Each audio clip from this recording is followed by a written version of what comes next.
ATC news ગુજરાતીમાં આપનું સ્વાગત છે। હું છું ફૂરમ આપની સાથે। માણસા અલકાપુરી સોસાયટીમાં મહાકાળી માતાજીનો ગરબો યોજાયો। માણસા શહેરમાં આવેલ અલકાપુરી સોસાયટીમાં પ્રતિ વર્ષે આસો માસની શારદીય નવરાત્રિના સાતમના દિવસે હજારો શ્રદ્ધાળુઓના આસ્થા સમાન મહાકાળી માતાજીનો ગરબો યોજાય છે। આ વર્ષે તેના 26 વર્ષ પૂર્ણ કરી રહ્યો હતો ત્યારે સોસાયટીના યુવક મંડળ દ્વારા પણ સમગ્ર પ્રખ્યાત પંથકના પ્રખ્યાત ગાયક કલાકારના તાલે ભવ્ય રાસ ગરબાનું પણ આયોજન કરવામાં આવ્યું હતું।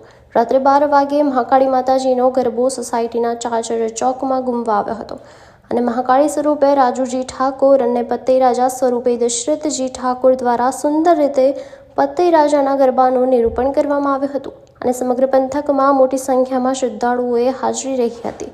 શાંતિપૂર્વક ગરબાના દર્શનનો લાભ મેળવી ધન્યતા અનુભવી હતી, જ્યારે સોસાયટી દ્વારા પણ સર્વનો આભાર વ્યક્ત કરવામાં આવ્યો હતો। ATC news Gujarati, Mansa.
માં